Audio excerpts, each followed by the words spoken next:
예, 우리 이렇게 오늘은 좀 짧게 축복의 인사 나누겠습니다. 샬롬. 예, 샬롬. 지금 또 기도해 주신 것처럼 세상이 너무나 흉흉해서 더더욱 하나님의 평강을 소망하게 되는 때인 것 같습니다. 아무쪼록 하나님께 주시는 그 하늘의 평강이, 그 샬롬의 평강이 여러분의 삶과 가정에 임하게 되시기를 축복합니다. 네, 아멘.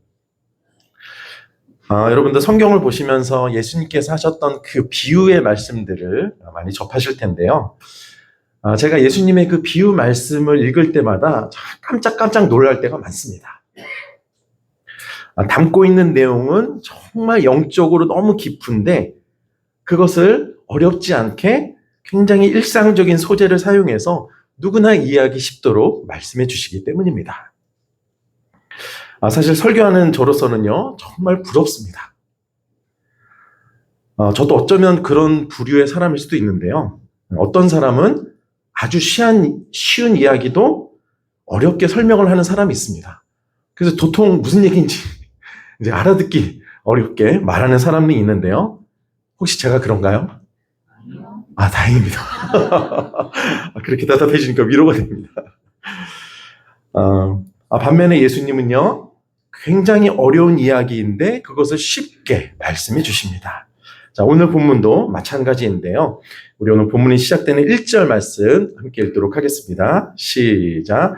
천국은 마치 품꾼을 얻어 포도원에 들여보내려고 이른 아침에 나간 집주인과 같으니. 아멘. 가장 앞에 천국은 이라고 시작되고 있어서 오늘 말씀이 천국, 즉 하나님 나라에 관한 비유이다라는 것을 알 수 있습니다. 자, 우선 1절을 통해서 정리할 수 있는 내용은요. 천국이 누구와 같다라는 건가요? 예, 천국이 어떤 포도원 주인과 같다라는 것입니다. 자, 하나님 나라가 어떤 곳인지, 천국이 어떤 곳인지를 오늘 말씀 속에 포도원 주인이 보여주고 있다라는 것입니다. 자, 여기서 주인이 이른 아침에 나갔다라고 하는데요. 이 당시의 표현상 이 시간은 오전 6시를 말하는 것입니다. 자, 그러니까 오전 6시에 포도원 주인이 일할 사람들을 얻기 위해서 인력시장에 나간 것입니다. 혹시 여러분 중에서도 직접 인력시장에 나가보시거나 아니면 겉에서 보신 분들이 계실 텐데요. 저도 봤는데 보통 6시 이전에 나와들 계시더라고요. 자, 그러면 6시에서 7시 사이에 이제 그분들을 일꾼으로 고용하기 원하는 분들이 가셔서 이제 그분들을 이제 모셔가는데 바로 그런 장면입니다. 자, 이어지는 2절 말씀입니다. 시작. 그가 하루 한 데나리온씩 품꾼들과 약속하여 포도원에 들여보내고. 아멘. 예, 포도원 주인이 품꾼들을 데려가면서 하루에 얼마를 약속하나요? 예, 한 데나리온씩 주겠다라고 약속을 하고 데려갔습니다. 자, 여기에 나오는 한 데나리온은 당시 노동자의 하루 일당에 해당하는 금액입니다. 여러분, 그 노동자의 하루 일당이라면 오늘날로 말하자면 얼마 정도가 될까요? 10만 원 정도요? 예. 우리 마을에서도 왜 밭일 할 때 사람 쓰는 경우들이 있지 않습니까? 그럼 하루 정도 일하면 10만 원 정도 해당되나요? 예, 그래요. 10만 원이라고 생각을 하시면 되겠습니다. 이 당시 한 데나리온은요, 4인 가족이 하루의 생계를 유지할 수 있는 정도의 금액이었다고 합니다. 근데 제가 조사를 하면서 깜짝 놀란 사실인데 지금 현재 기준으로 우리나라의 4인 가족의 중위소득이 650만 정도 되더라고요. 650만 원 정도요. 예. 그렇게 따지면 일당이 사실 10만 원보다 훨씬 높아야 됩니다. 4인 가족을 먹여 살리려면 25만 원에서 30만 원 정도 일당은 받아야 4명의 식구가 살아갈 수 있는 금액이 되는 것이죠. 자, 오늘은 좀 편하게 10만 원이라고 생각을 해보겠습니다. 자, 그렇게 하루에 일당을 약속받고 이제 하루의 일과가 시작되었습니다. 자, 그런데 포도원 주인이 다음과 같이 합니다. 3절, 4절 말씀입니다. 시작. 또 제3시에 나가보니 장터에 놀고 서 있는 사람들이 또 있는지라 그들에게 이르되 너희도 포도원에 들어가라. 내가 너희에게 상당하게 주리라 하니 그들이 가고. 아멘.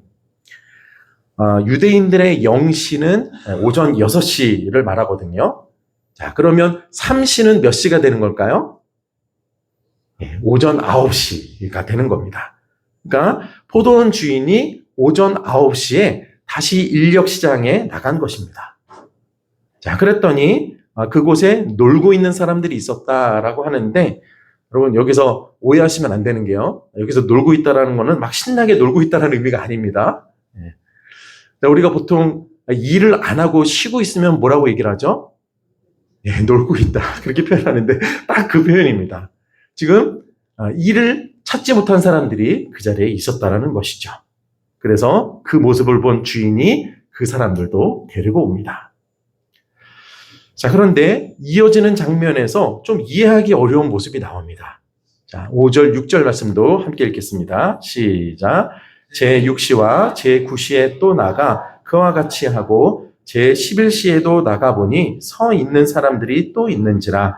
이르되 너희는 어찌하여 종일토록 놀고 여기 서 있느냐. 아멘. 자, 아까 3시는 오전 9시였으니까 6시는 몇 시를 말하는 걸까요? 예, 그렇습니다. 잘하시네요. 난 12시. 그러면 9시는 오후 3시가 됩니다. 그러니까 이 포도원 주인이 오후 12시에도 또 오후 3시에도 인력시장에 나가서 그곳에서 일자리 찾는 사람들을 또 데리고 왔다라는 것입니다. 자, 그리고 6절은 이 주인이 또 몇 시에 나갔다라고 얘기하고 있죠? 제 11시. 자, 11시면 그럼 몇 시인가요?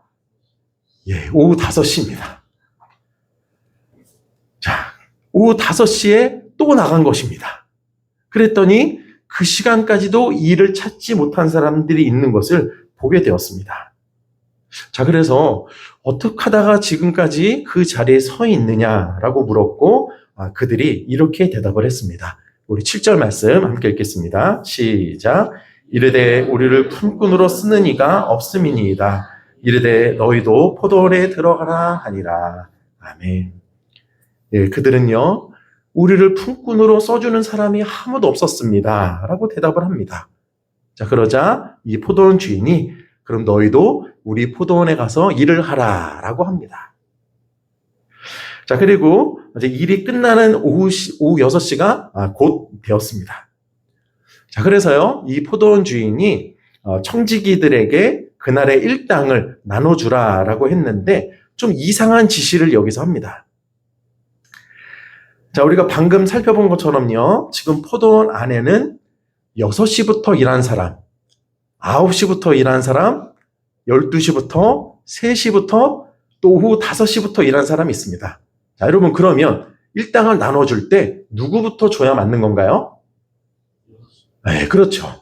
가장 먼저 일을 시작한 사람들부터 나눠주는 것이 일반적이지 않습니까?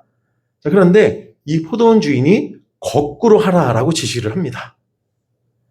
자, 그래서 오후 5시에 온 사람들로부터 보수를 받게 되었는데요. 여러분, 그들이 얼마를 받았을까요? 10만 원을 다 받았을까요? 네. 잘 아시네요. 자, 9절 말씀 함께 읽겠습니다. 시작. 제11시에 온 자들이 와서 한 데나리온씩을 받거늘. 아멘. 한 데나리온씩을 받았습니다. 즉, 오후 5시에 인력시장에서 부름을 받았으니까 사실 이동 거리를 생각하면 채 1시간도 일하지 않은 것입니다.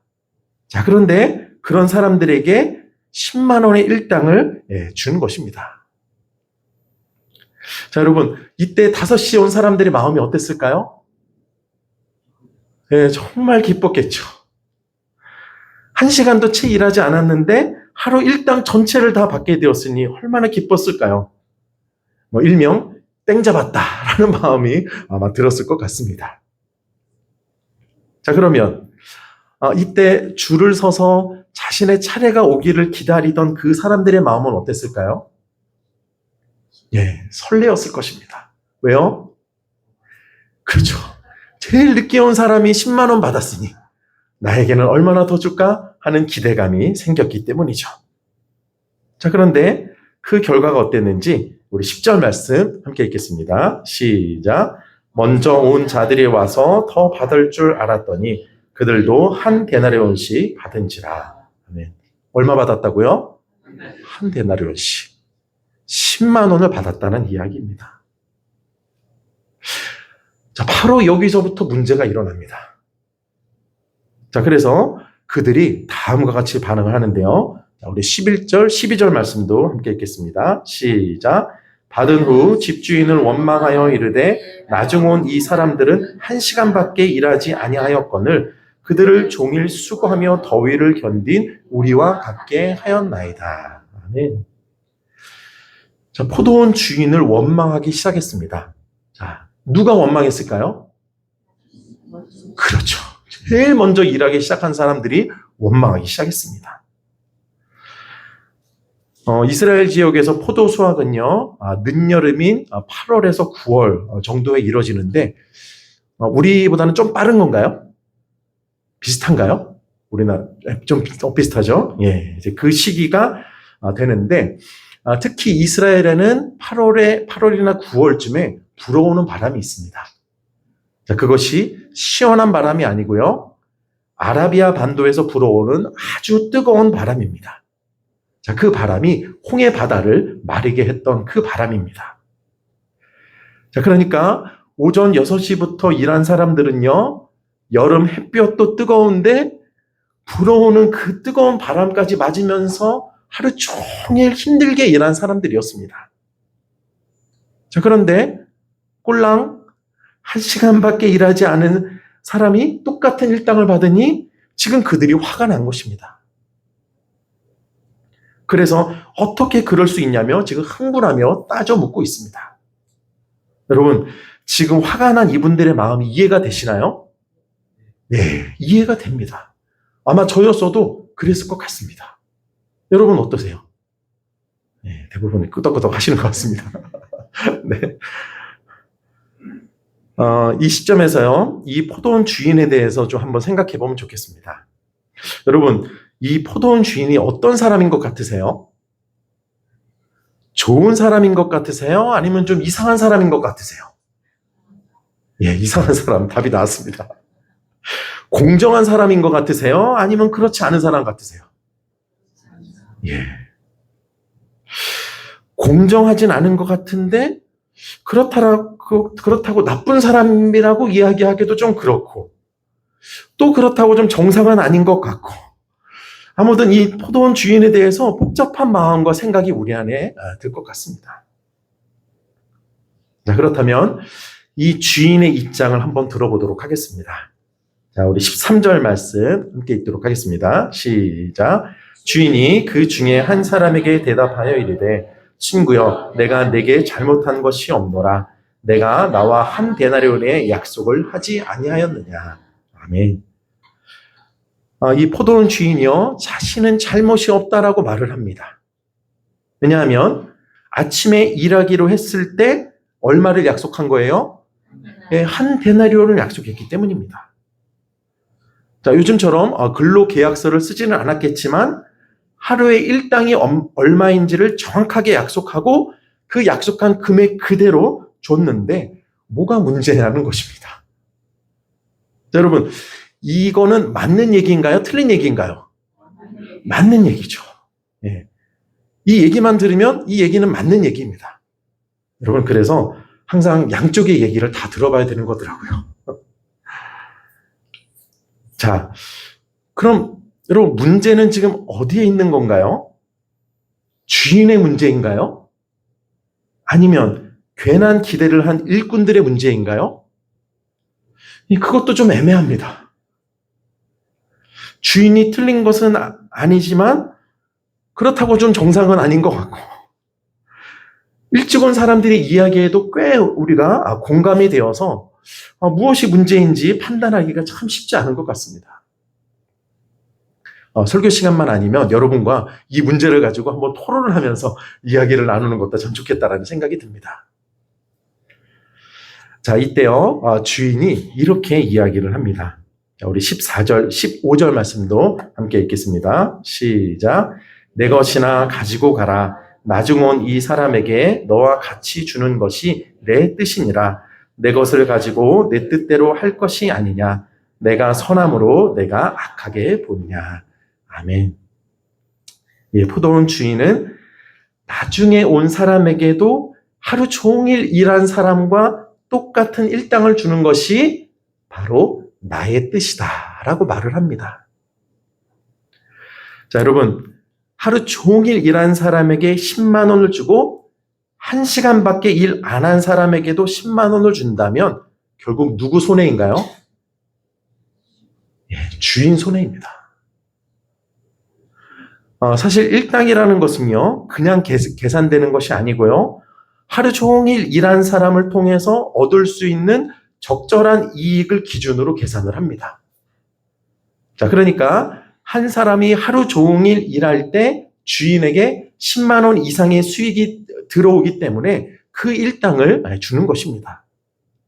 자, 그런데 그 일당을 6시간, 3시간, 1시간 일한 사람에게 전체 일당을 주면 결국 그 손해는 주인에게 고스란히 돌아가는 것입니다. 자, 그렇게 자기가 손해를 보는 일이지만 이 주인은 그렇게 하기로 결정을 한 것입니다. 왜요? 예, 바로 여기에 오늘 말씀에 반전이 있습니다. 이 당시의 노동의 형태는요, 크게 두 가지였는데, 하나는 어떤 사람의 종이 되거나, 하나는 오늘 말씀처럼 품꾼이 되는 것입니다. 자, 그렇다면 안정적인 면에 있어서는 종이 나을까요? 품꾼이 나을까요? 예, 종이 낫습니다.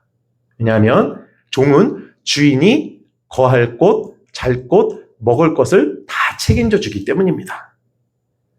자, 그래서요, 이 당시의 품꾼들은 실제로 대부분 이 종들보다 못한 처지에 있는 사람들이었습니다.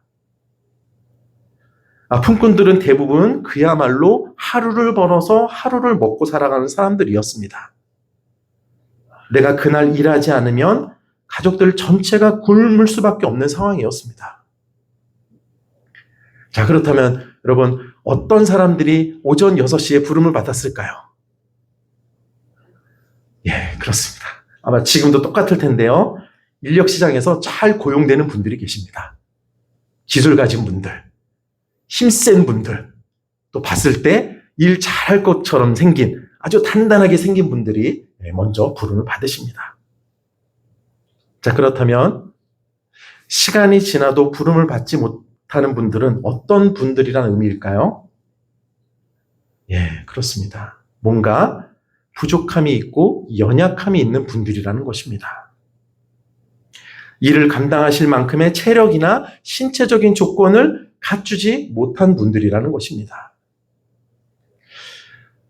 이 말씀이 아까 저희가 살펴보았던 장면인데요. 사실 굉장히 마음 아픈 장면입니다. 자, 오후 5시까지 남아 있었던 사람들의 고백인데요. 지금까지 우리를 품꾼으로 쓰는 사람이 없었다라고 말을 합니다. 해가 저물어 가도록 주인들에게 부름받지 못했다는 것은 여러 가지로 연약함이 있는 분들이었을 것입니다. 자, 여기에 그 말이 빠져 있긴 한데요. 아마 이런 말이었을 겁니다. 오늘도 우리를 품꾼으로 쓰는 이가 없었습니다. 무슨 얘기예요? 이분들은 오늘뿐만이 아니라 여러 날 동안 계속 부름을 받지 못했다라는 것입니다. 자, 그래서 이 말에는 이런 의미가 담겨 있습니다. 오늘도 일을 못해서 우리 가족들이 굶어야만 하는 처지입니다. 이제 1시간 뒤면 집으로 들어가야 하는데 내가 무슨 낯으로 아이들 얼굴을 볼 수 있겠습니까? 이런 의미가 이 말에 담겨 있는 것입니다. 여러분, 이런 분들이요, 아침 6시 이전에 나와서 오후 5시까지 자신을 고용해 줄 사람을 그 시간까지 기다릴 때, 여러분 그 마음이 어땠을까요? 정말 절박하지 않겠습니까? 내가 오늘 돈을 벌지 않으면 굶어 죽을 그 가족들의 얼굴이 계속 아른거리면서 아마 점심도 굶으면서 그 시간까지 기다리지 않았겠습니까? 여러분, 이 포도원 주인이 본 부분이 바로 그 부분입니다. 세상은요, 사람을 쓸모로만 평가를 하지만 이 주인은 다른 기준으로 세상을 보고 있는 것입니다. 그래서 비록 자기가 손해를 보더라도 어떻게든 한 사람이라도 더 생계를 걱정하지 않을 수 있도록 도와주는 것이 이 주인이 가진 마음이었던 것입니다. 여러분, 그렇다면 이 주인은 선한 사람인가요? 아니면 그렇지 않은가요? 예, 선한 사람입니다. 우리가 분명하게 대답할 수 있는 부분 아니겠습니까? 그런데 그 주인의 마음을 알지 못해서 다른 사람의 형편과 상황은 돌아보지도 않고 자신만의 기준과 생각으로 주인을 악하다라고 말하는 것은 옳지 않다라고 이야기하고 있는 것입니다. 결국 오늘 이 말씀을 통해서 예수님께서 우리에게 무엇을 말씀하기 원하시는 걸까요? 이 비유를 다 말씀하신 뒤에 가장 끝에서 예수님께서 이렇게 말씀하시면서 오늘 말씀을 정리하고 계십니다. 자, 우리 16절 말씀인데요. 함께 읽도록 하겠습니다. 시작. 이와 같이 나중된 자로서 먼저 되고 먼저 된 자로서 나중되리라. 아멘. 여러분, 오늘 말씀에 아침 일찍부터 또 늦게까지 나온 일꾼들이 다 있었지만 이 모든 일꾼들이 가지고 있는 하나의 공통점이 있습니다. 여러분, 그것이 무엇일까요? 네. 네네. 네, 품삯이 동일했다. 네, 맞습니다. 네, 그것도 동일하고요. 또 한 가지 공통점은 주인이 불러주지 않았다면 그날 가족들이 굶어야만 했던 처지라는 것입니다. 그거는 아침 일찍 온 사람이나 늦게 온 사람이나 동일합니다. 그게 그 당시 품꾼들의 실제 현실이었습니다. 자, 여러분, 그렇다면 부름받은 품꾼들 안에 기본적으로 어떤 마음이 있었을까요? 예, 그렇습니다. 감사함입니다.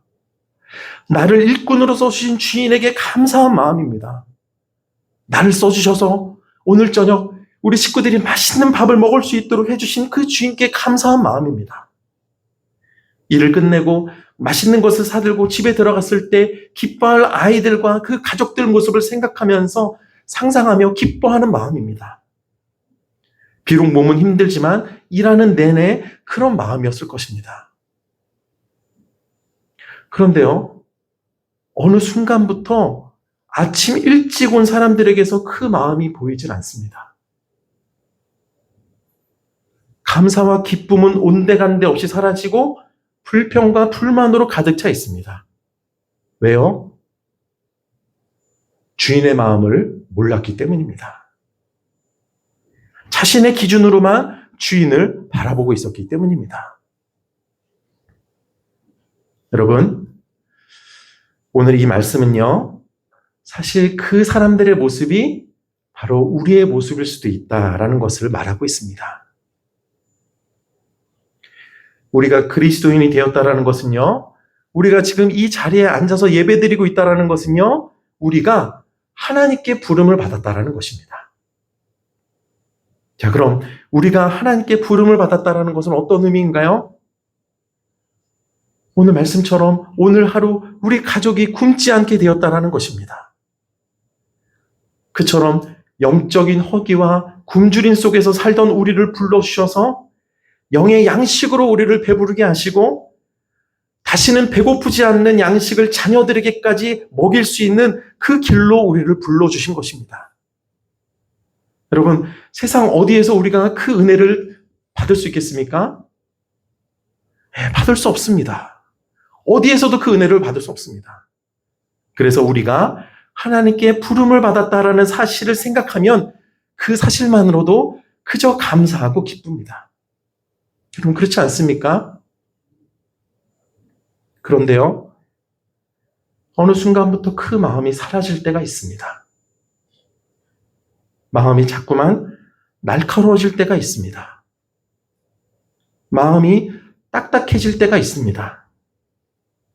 그래서 신앙생활을 하는데, 교회는 다니는데, 예배는 드리는데 기쁨이 없고 감사가 없습니다.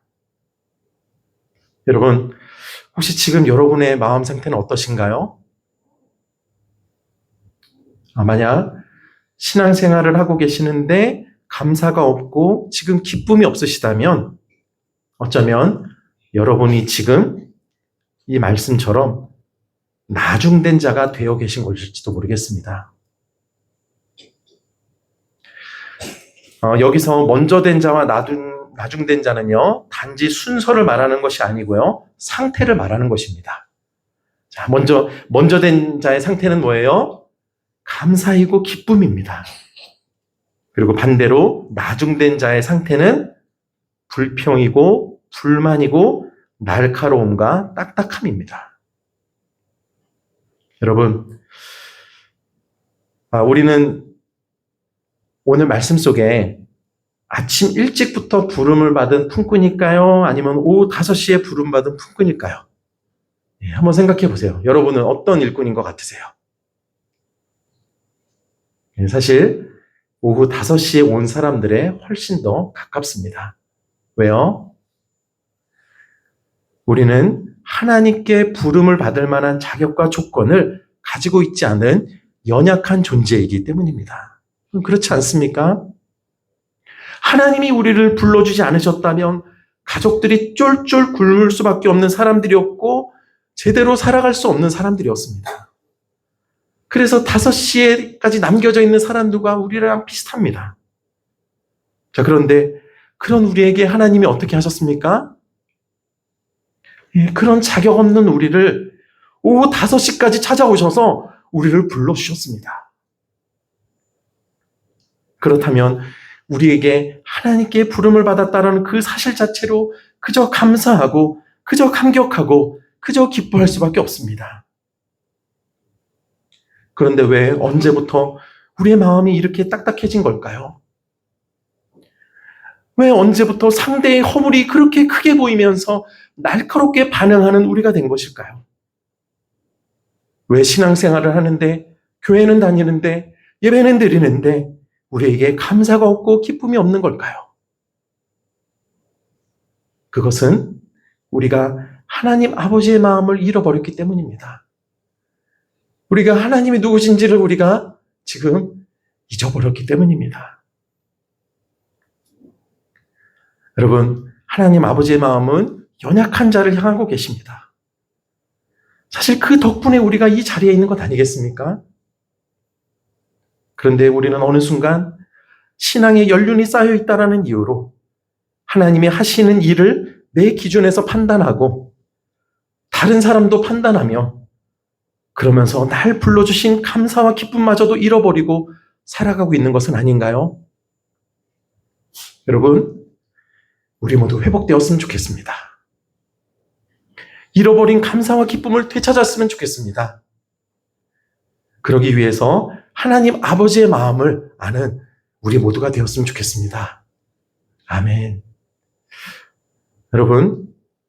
여러분이 처음 하나님을 만나셨을 때 그때 우리는 하나님의 마음을 알았습니다.